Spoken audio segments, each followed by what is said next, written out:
Okay.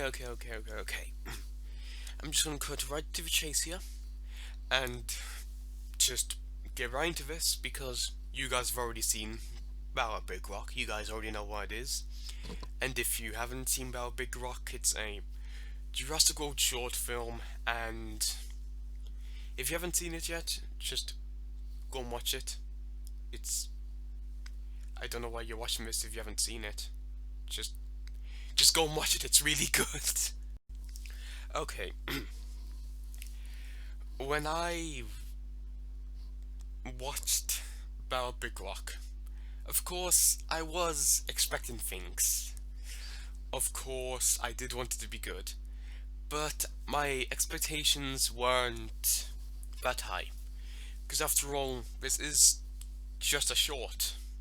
It is just 8 minutes long. It only had $10 million. Like, yes, that is a lot of money, but as far as films are concerned, that is really small.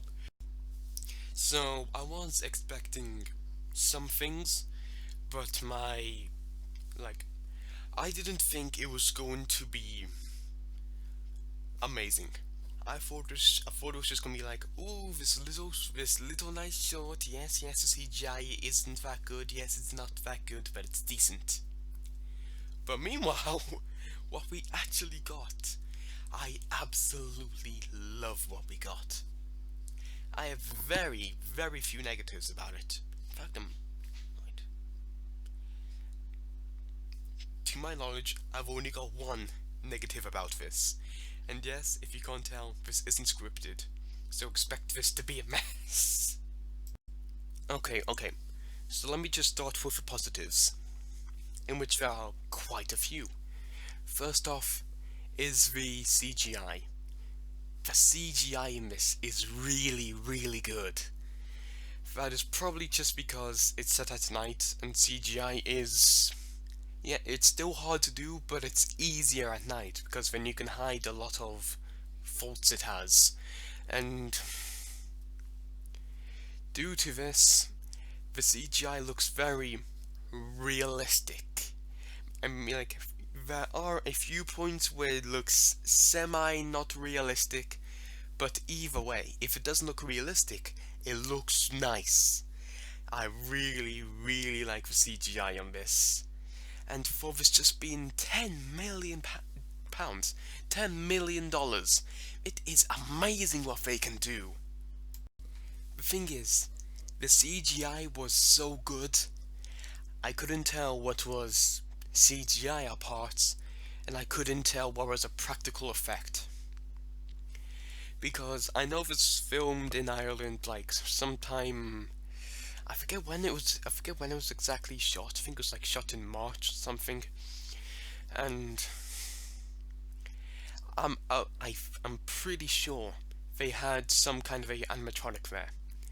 It was probably the Allosaurus, but either way, I couldn't tell. I couldn't even tell if they did any practical effects.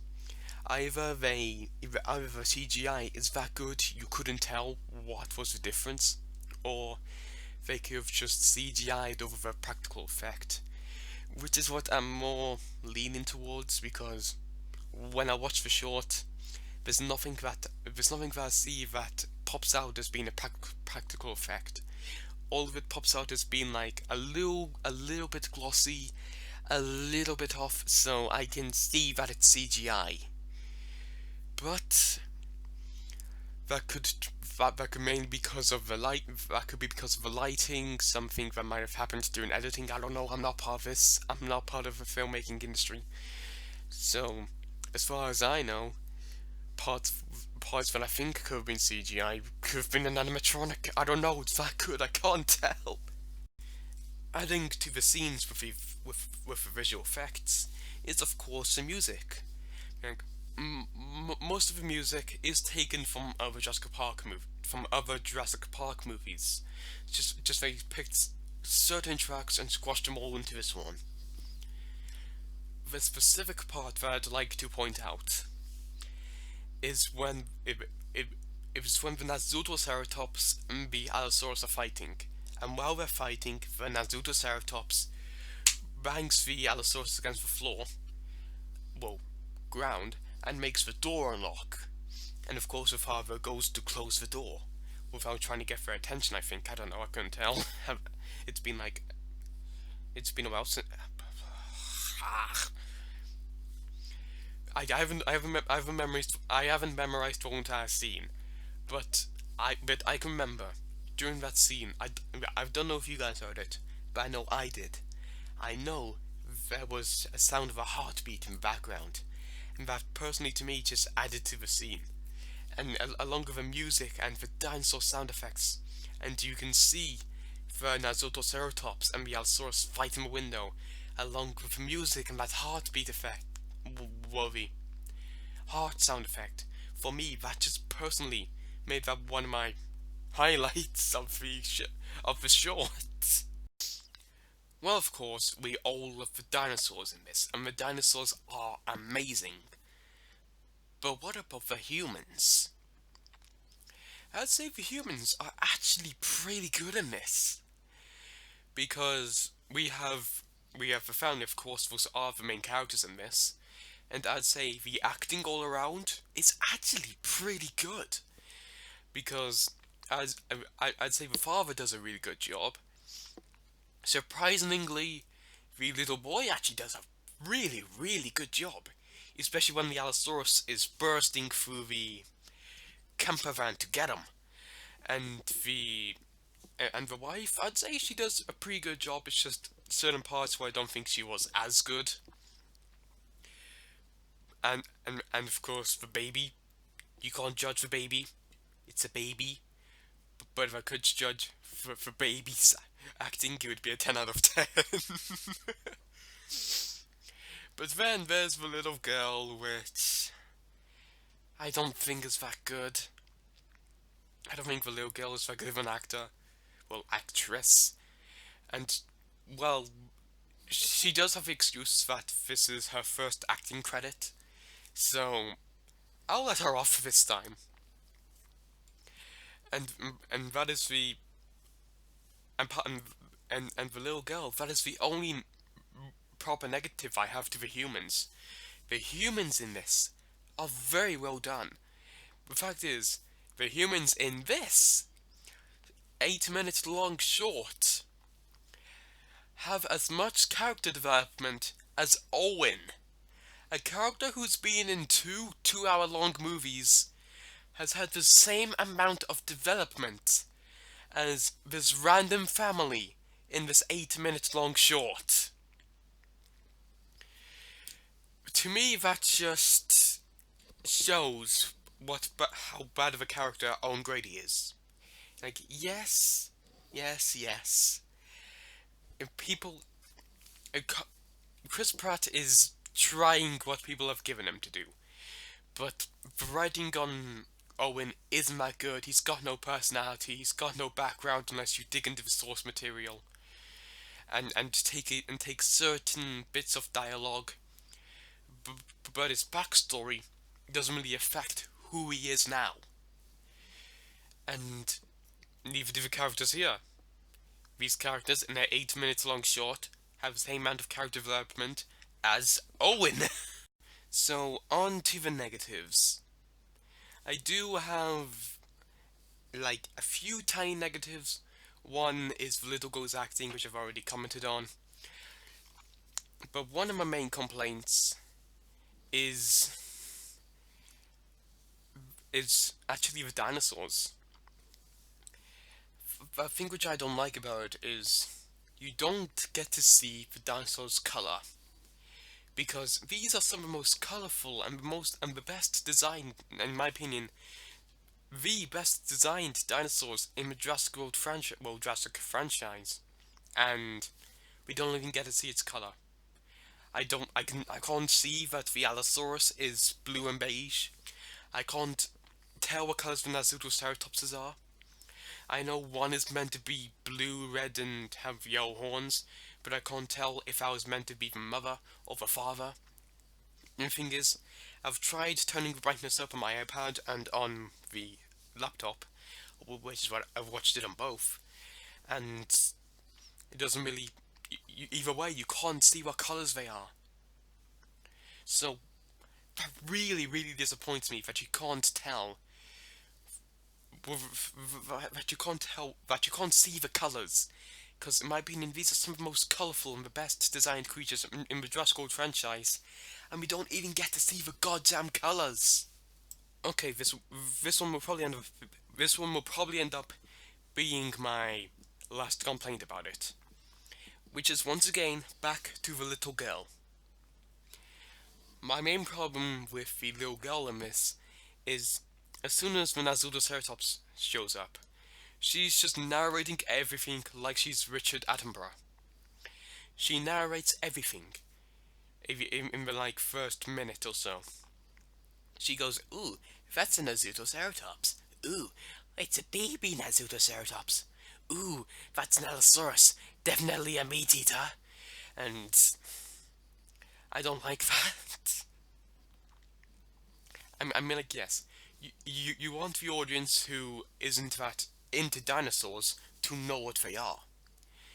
But even at that point, I would personally pick dinosaurs that look really, really weird and don't tell the audience their name, and they'll intrigue the audience to go out and seek out the dinosaur's name. And just the little girl is a narrator for the first minute of a fight, and I do not like it. I do not like that at all. After watching the short, I have two questions. My first question is, which Allosaur is this? Because Colin Trevorrow stated that this is the Allosaurus from Fallen Kingdom. That was juvenile, now this is the adult. And my question is, which juvenile was it? Because in the movie, in Fallen Kingdom, we saw two different juveniles that got taken off the island. One got sold in the auction, and the other one was in the gas chamber when they got released. Which one is it? Is it the one that got released into the wild, which one probably is? Or is it the one which they sold off and it managed to escape? That is one of my main questions after leaving this. Which Allosaur was this? And my other question is, how this specific event affect Jurassic World 3? Because I'm pretty sure Colin Trevorrow said something along the lines of, "Oh, this is one of the main events that make the events in Jurassic World 3 happen." And in my head, I'm just like, how? There has to be tons of these events like this. Dinosaurs have been out for a year, and you're not telling me a single carnivore walked up to somebody and ate them. You're not telling me that a Carnotaurus went to a farm and killed all the cattle on the farmer. You're not telling me the Mosasaur went out and sunk tons of fishing boats. Just stuff like that. Because these animals will be aggressive. These animals would be scared because they're not in their natural environment. They're somewhere where they don't know. They aren't home. They don't know what's going on. They don't know where they are. They don't know what they can eat. They don't know what can kill them. They don't know anything. And a year later, this is one of the main events. It's just the fact that the little girl stated, "Oh yes, there was a dinosaur in the forests next to my school." There was a goddamn dinosaur next to your school! How hasn't somebody done something about that? How? These are giant reptilian animals. How hasn't the government made some kind of arrangement to go down and hunt down these dinosaurs? I mean, like, people will most likely say, "Ooh, people don't do that with bears." Yes, but can a bear do that? Can a bear do what an Allosaurus does? Can a bear do what a T-Rex does? If I was them, I would have set this like at the very most a week after the Lockwood event. At the very most. But I am very intrigued about what this world with dinosaurs living in is like. I really like the idea that seeing dinosaurs every day is just the cultural norm. Even though the the encounter, even the entire idea that a year later this is one of the main encounters is a little bit shocking to me. I'm willing to accept it if it does this if it does the story a good service. So overall, even with my negatives and my whole entire rant about about how this being one of the main events, I still think Battle at Big Rock is fantastic. I love it. I love it to pieces, and I highly recommend watching it if you still haven't. If you have watched it, go back and watch it again and share it with your friends, because we need more stuff like this. We need more short films. We need more things like this. We want more of this. I want more of this. Most Jurassic fans want more of this. And this cost $10 million to make, and they probably got a fair amount of money from when it aired on actual TV. So all we need to do now is to make sure that they make more of the money back from this. So, what do I give Battle at Big Rock? Due to it being a short film, instead of giving it a 10, instead of ranking it out of 10s, I'll rank it out of 5. So, I rank Battle at Big Rock a 4 out of 5. Not perfect, but damn well close to being perfect. So thank you all so much for watching, and here is Domsec01 signing out.